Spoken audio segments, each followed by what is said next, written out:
Bueno, es intenso. Intenso, dice. Sí, siempre está encima. Если ты понял это на 100%, можешь выключать это видео. Если нет, тебе повезло. И сейчас станет очень интересно, потому что я разложу все по полочкам. Мы разберем этот диалог по-настоящему. Не слова, а то, что на самом деле происходит в моменте. Я покажу тебе, что слышит иностранец и что в этот момент слышит испанец. Я Наталья, и ты попал на канал, посвященный Испании и испанскому языку. Я помогаю людям не просто учить язык, а начать понимать, как он работает в реальных разговорах, чтобы перестать теряться и начать чувствовать себя увереннее. Поэтому, если тебе откликается, подписывайся, а я продолжаю. A ver, ¿qué vais a tomar? Bueno, ¿algo más? Ajá. A ver, ¿qué vais a tomar?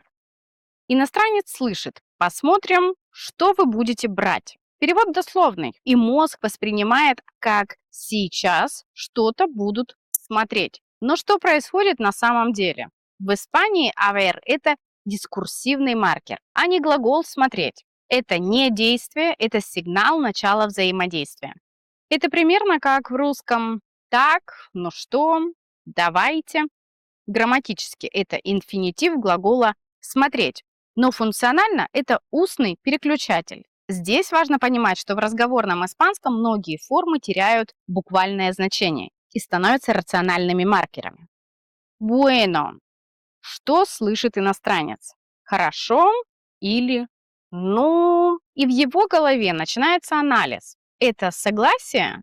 Это сомнение? Он, она думает? Заказ-то вообще принят? Но здесь совсем про другое. Bueno – это маркер перехода. Грамматически это прилагательное «хороший». Но в устной речи это способ взять паузу, способ смягчить ответ, способ начать формулировать мысль. Это не переводится дословно. Это просто реакция человека на что-то вместо неловкого молчания. Здесь важно понимать, что в испанском живом разговоре паузы часто заполняются словами, а не тишиной. Поэтому такие слова, как bueno, pues, vale, a ver, claro – это не слова со значением. Это элементы управления разговором. Algo más – что-то еще, и иностранец воспринимает это буквально как обычный вопрос. Что происходит в действительности? Это ритуальный сервисный вопрос. Это своего рода проверка. Заказ завершен? Вы точно все заказали? То есть это не мы закончили, а вы закончили. Это очень важно понимать, где в данной фразе тонкость, которая ломает понимание в общении с испанцем. Иностранец часто зависает, потому что он уже закончил говорить. Он думает, что все и так уже понятно, но слышит algo más, и мозг начинает сомневаться. Я что-то забыл? Нужно продолжать? Меня не поняли? А на самом деле это обязательный шаг сценария обслуживания. Разбираем с точки зрения грамматики. Algo – что-то. Más – еще. Структура простая, но функция этого выражения социальная. В испанском сервисе часто используются такие вопросительные выражения. Algo más. Te pongo algo más. Eso es todo. Это элементы подтверждения завершения, а не сомнения. И вот здесь иностранцы часто путаются не из-за языка, а из-за ожидания сценария. Потому что в их культуре чаще всего заказ заканчивается по-другому. Фраза «ага». Вот тут начинается настоящая боль. Иностранец думает, что «ага» – это «я согласна», это «я слышу», это «поняла». Это маркер подтверждения получения информации. В русском очень похоже на маловнятное «угу». Так чаще всего говорят люди из латиноамериканских стран. Такие формы общения – это не про согласие или одобрение, либо подтверждение правильности. Просто человек констатирует факт «я тебя услышал». Грамматически междометие, функционально-социальный кивок. Bueno, es intenso.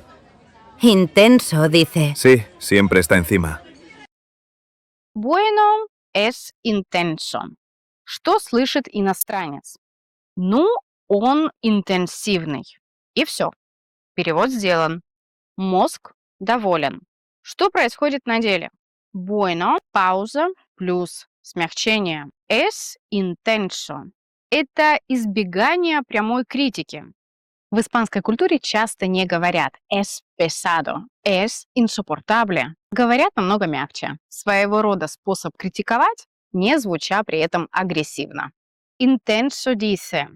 Вот здесь начинается тонкий уровень знания и понимания испанского языка. Иностранец, как правило, подумает так.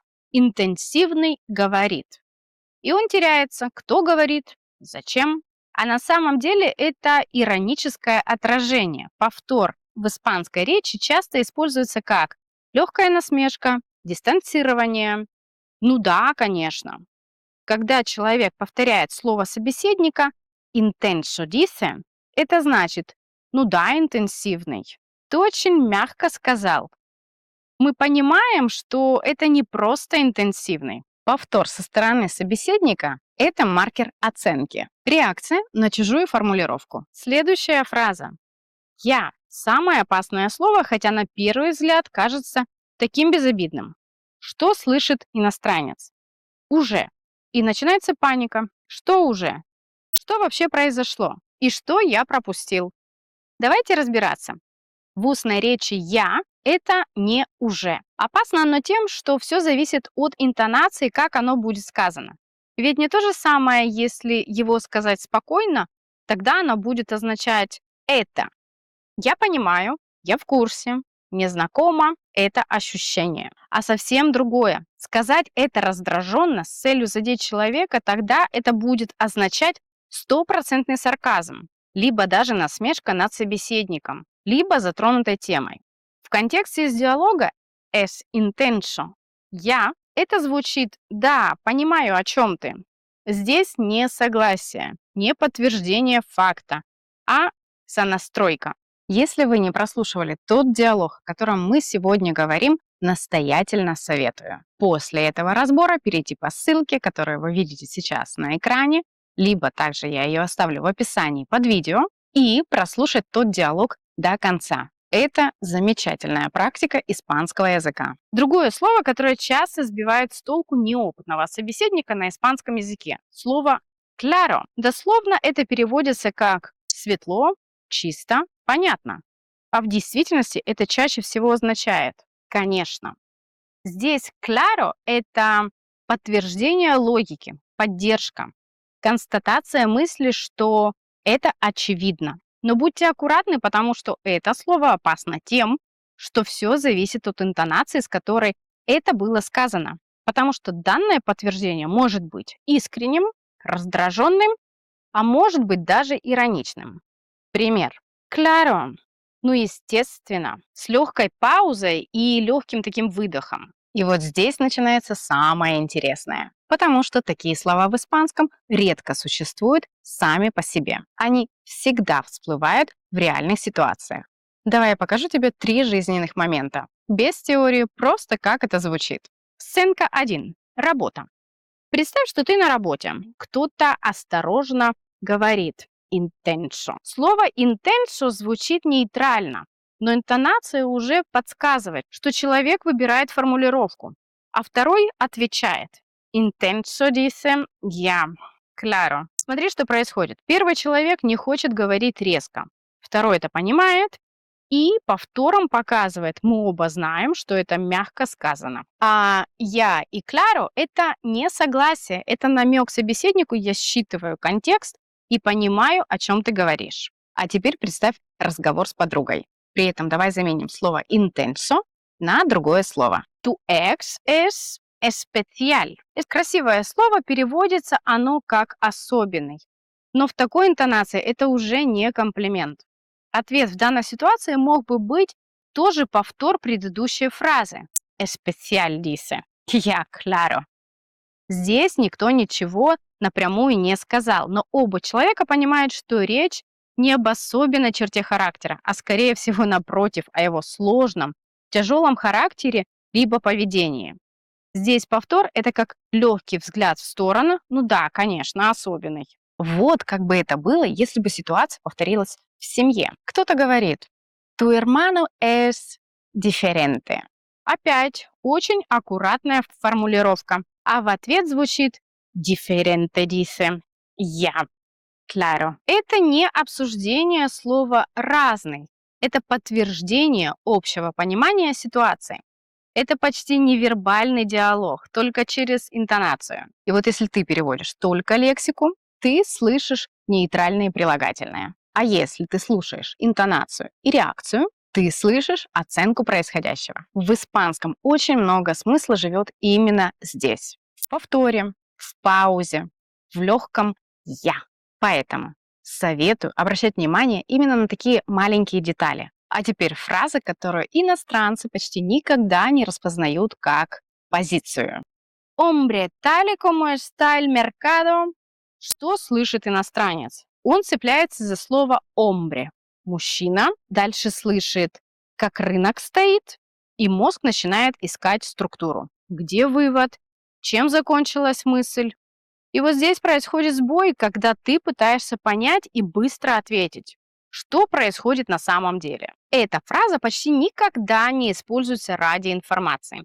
Она используется, чтобы смягчить несогласие, начать осторожный контраргумент, показать скепсис, подготовить негативную оценку.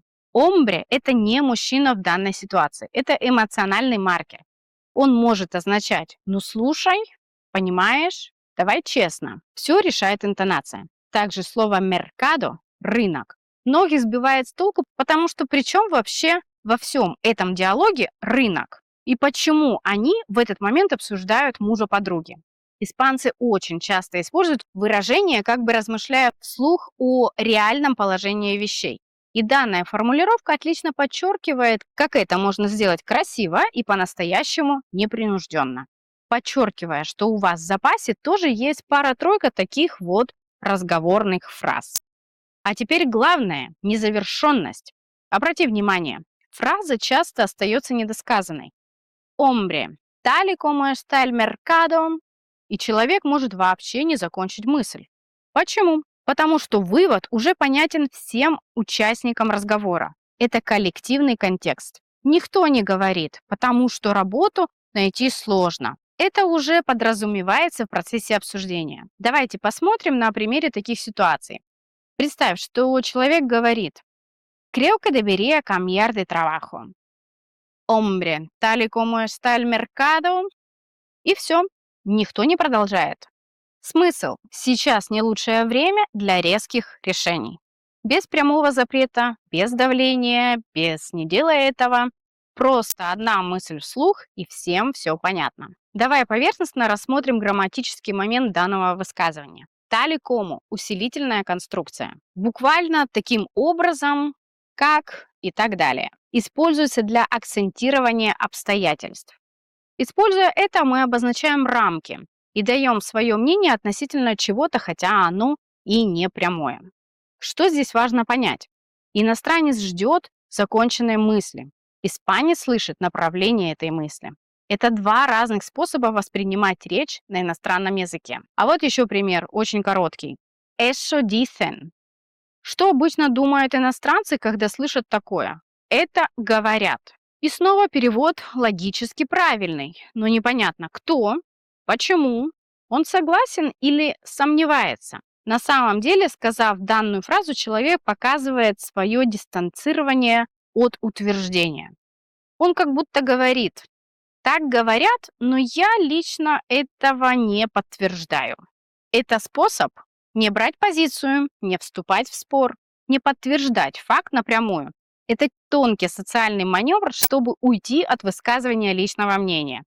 Так что берите на заметку. И вот самое опасное, короткое выражение, по моему мнению, это a ver. Тот, кто только начинает учить испанский, думает, что человек говорит «посмотрим». А для испанца это маркер перехвата инициативы. Это означает «сейчас я выстрою свою позицию». После a ver почти всегда идет уточнение, корректировка, либо мягкое несогласие. Например, a ver, no es exactamente así. То есть, ну смотри, это не совсем так. Это не агрессия, это аккуратное вмешательство в разговор либо позицию относительно чего-то. Также это высказывание опасно тем, что оно может означать и прямой интерес относительно какой-то темы. Поэтому неопытный собеседник может подумать одно, а на деле окажется, что это совсем про другое. Также эта ситуация похожа на «ya veremos». Ее мы разбирали несколько раз, поэтому здесь приведу просто пример. Представь разговор. ¿Vas a venir mañana? Bueno, ya veremos. Если ты ждешь четкого ответа, ты просто не ожидаешь такого ответа. Ты, как правило, будешь ждать, что тебе в итоге скажут, в котором часу вы встретитесь завтра. А на деле испанец уже дал тебе свой ответ, и это «я не хочу тебе отвечать сейчас на этот вопрос». Он не уверен и, скорее всего, не придет. Поэтому логичным будет не продолжать здесь настаивать и как-то пытаться давить на человека, чтобы выяснить для себя четкий ответ. Отлично, мы разобрали часть самых странных фраз, которые встречались в том самом видео, которое я делала некоторое время назад и о котором упомянула в начале этого. А что будет, если я предложу тебе прослушать другой пример из жизни? Сможешь ли ты разобраться, о чем это? Послушай спокойно. Creo que voy a dejar el trabajo. Hombre, tal y como está el mercado, Вот в этом месте что ты почувствовал? Это поддержка или это осторожное? Я бы не стала. Большинство людей в этот момент ждут продолжения. Ждут, что человек договорит мысль. А он уже все сказал. Он не обсуждает рынок как таковой. Он говорит, что сейчас не самое лучшее время для таких вот резких движений. Просто делает это очень аккуратно. Многие из моих учеников со мной делятся своими мыслями и наблюдениями вот такого общения с испанцами. И практически все хотя бы раз признавались, что, слыша подобные фразы, они практически всегда впадают в ступор, молчат и ждут продолжения, чтобы, как они говорят, лучше понять контекст. А его на практике просто нет. Как правило, в этот момент разговор просто переводят на другую тему, либо подходят к проблеме с другой стороны. Если посмотреть на все, что сегодня мы разобрали, во всех этих моментах проблема была не в словах. Слова как раз ты, скорее всего, и так знал. Проблема была в том, что, скорее всего, ты ожидал продолжения в виде шаблонных структур. Ты ждал, что фраза будет законченной, что сама мысль будет сформулирована полностью, что тебе четко дадут понять, что это «да» либо «нет». А испанский разговор часто так не выстраивается. Он строится не как экзамен. Он строится как реакция в моменте на ситуацию. Кто-то что-то обозначает, а второй реагирует на это. Из этого видео ты уже понял, что intenso – это не описание, это позиция. Hombre – это не про мужчину, это осторожность. Eso dicen – это не факт, это дистанция. Если ты ищешь четкую информацию, ты теряешь половину смысла. Если ты слушаешь интонацию и реакцию человека, разговор движется. И с этого момента испанский перестает быть набором слов. Он становится живым взаимодействием. И если ты хочешь лучше понимать испанский, я приглашаю тебя на мои групповые и индивидуальные занятия. Все ссылки ты найдешь в описании. Кстати, мне правда интересно узнать одну вещь. Когда ты слушал этот диалог в моем основном видео, в какой момент тебе стало сложнее всего? Потому что многие из вас писали, что перевод не помешал бы, хотя саму суть уловили. Поэтому давайте все-таки выясним, в какой конкретный момент, если, конечно, есть таковой, вам было сложнее всего понять этот диалог. Когда официантка принимала заказ в баре, когда обсуждали начальника, или вот в таких коротких фразах, как «hombre» или «eso dicen», потому что у всех этот момент разный. Кто-то теряется на скорости, кто-то на интонации, кто-то на недосказанности. Напиши в комментариях. А также просто ради любопытства хочется знать, если ты попадал в такую ситуацию, что ты в этот момент делал? Ты молчал, переспрашивал или делал вид, что ты все понял? Вот почему такие разборы важны. Не потому, что нужно выучить еще одну фразу, а потому, что ты начинаешь слышать, как на самом деле строится разговор на испанском. Не по схеме, не по учебнику, а по живым репликам, по паузам, по интонации, по тому, что не договорили. И когда ты реально тренируешься на живых диалогах, мозг перестает паниковать. Он начинает узнавать сигналы. И вот тогда разговор перерастает в обычное общение на испанском языке. Вы были на канале Испания Испанский язык. Здесь я учу испанскому как навыку, а не как набору правил. Моя задача, чтобы язык работал в жизни, а не только в учебнике либо на уроках. Подписывайтесь, ставьте лайк, если это видео было полезным, а также большой поддержкой будет ваш репост и комментарий. А на сегодня это все. До скорого в эфире. Hasta pronto!